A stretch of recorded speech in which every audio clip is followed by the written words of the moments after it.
大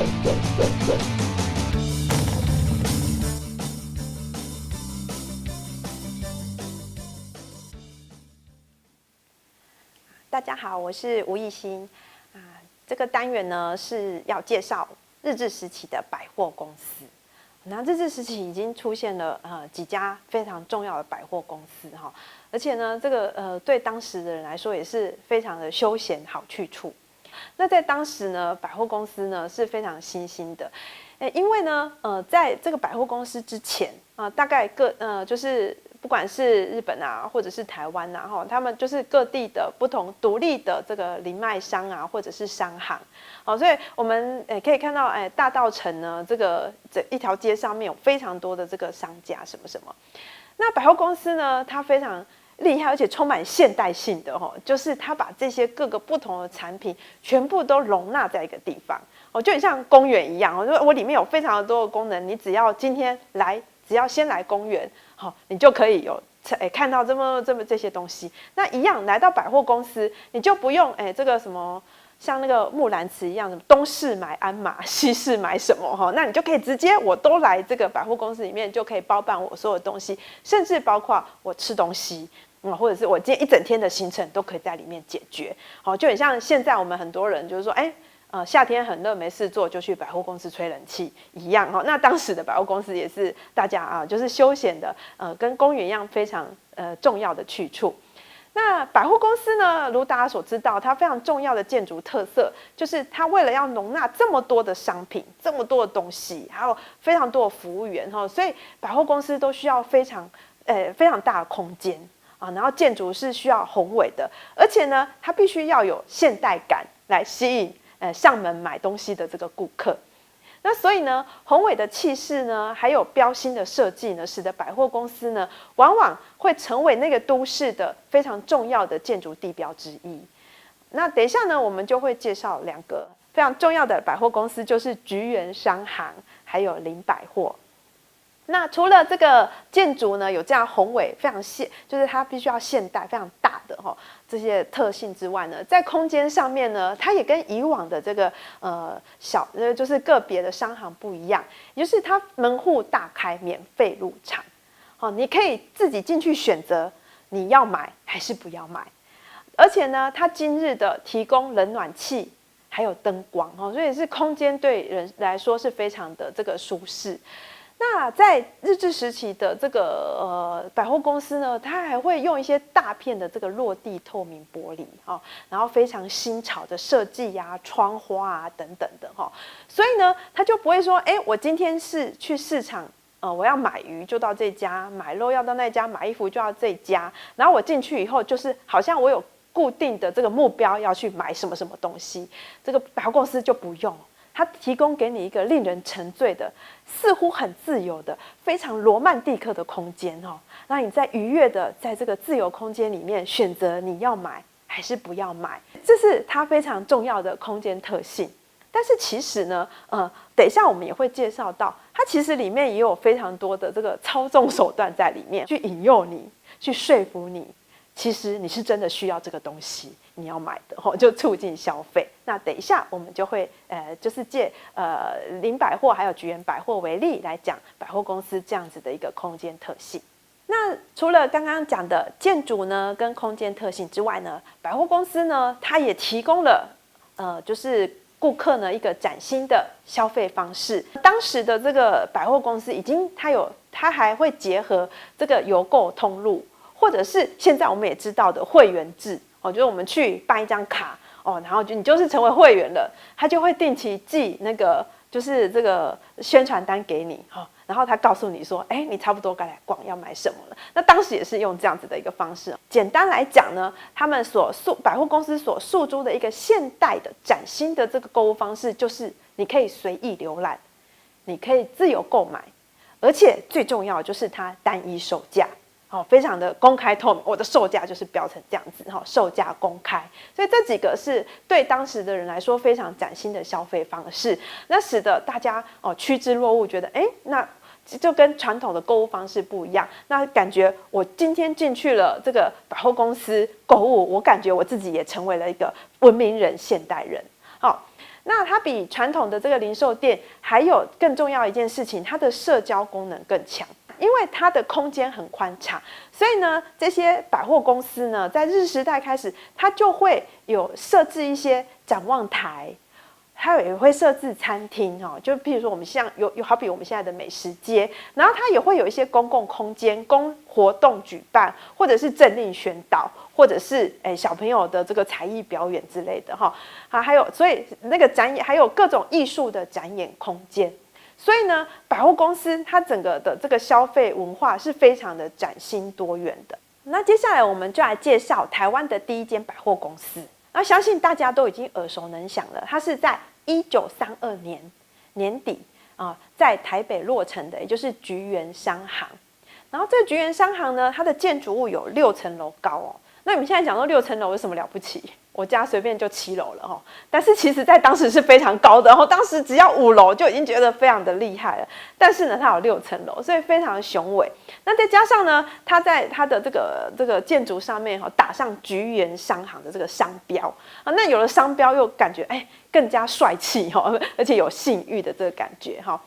那它在它的那个就是5楼呢，就有设置菊园食堂。好，那对当时的人来说也是就是创举。那菊园商行的这个落成典礼就是在这个食堂里面举行的。哦，那你看它现在它已经非常的新颖哈，就有点类似我们现在举办婚宴的这个就是宴会厅之类的哈。那菊园商行更让台湾民众为之疯狂的是什么呢？它有电梯小姐。那时候电梯呢，台湾的俗话就把它叫做流笼哦，流笼。那当时的汉诗人李腾玉呢，他就有这样子，为这个菊园商行的这个电梯，也就是流笼呢，引过这样一首诗，叫做“摩天楼阁7层雄，四面红开百货冲。却笑农家非顾客，也随人去做流笼。”那这个也是非常有意思哈，就是说，我不是顾客，我不用买东西，但是我也是尝个鲜，我可以去百货公司里面，因为它是不用入场券，谁都可以进去的哈，所以我也是跟着人潮去做流笼。那在当时呢，还有一个很重要，就是它的营业时间呢也是固定的哈，那跟以前的一般商家也不太一样，它固定是从早上8点半开到晚上9点。好，那我们现在来说这有什么了不起？因为现在都是早上开到晚上很晚但是其实在那时候已经是非常长时间的一个工作哈。那这个百货公司呢，因为它这么长的营业时间，而且它需要非常多的店员来服务，所以也创造了非常多的就业机会。那接下来呢，我们再看一下台湾的第2间百货公司，就是林百货店。那这个林百货呢，它其实在最近的那个就是也非常引起话题，是因为它的这个遗址呢最近重新开放它位于这个台南市的中正路跟忠义路口。开店的时候呢，我们可以看到它当时的这个广告也是就是讲说开店大纪念，然后我是台南唯一的就是而且是台湾第2家非常重要的。那它的就是说当时的这些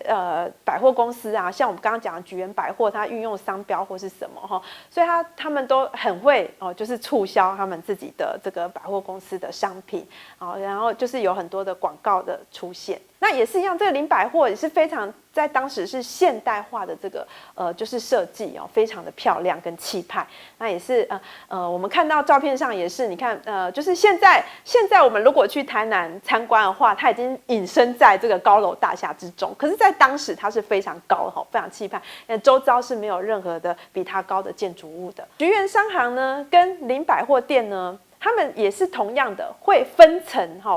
分门别类，就是每一个层楼有不同的卖的东西。那这里面也都是有他们的销售伎俩在里面的那譬如说菊园商行就是1到4楼就是各式的商品卖场啊，那5楼是菊园的我们刚刚讲到的菊园食堂，那还有很重要6楼是唱片卖场。那我们那个就是也可以从这个设置可以看到当时唱片的流行它需要一整层楼来做一个它的唱片的卖场。还有很有趣的是，它7楼，也就是它最高的那层楼上面呢，是一个像游乐园的地方而且还有无赏的庭园。也就是说，这个百货公司它甚至提供了公园的就是跟公园类似的功用在里面。那林百货公司呢，也是在各个楼层有设置不一样的这个商品，有1楼卖烟酒、洋果子、化妆品、食品、鞋子；2楼卖童装杂货；3楼卖布料、服饰；4楼卖文具、玩具跟日式餐厅；5楼就是西式食堂。那这个有趣的地方是，我们会发觉，他们那个时候的食堂是比较在高楼层的哈。好，那当然呢，在当时台湾的这个文学家呢，笔下也常会描述这个百货公司，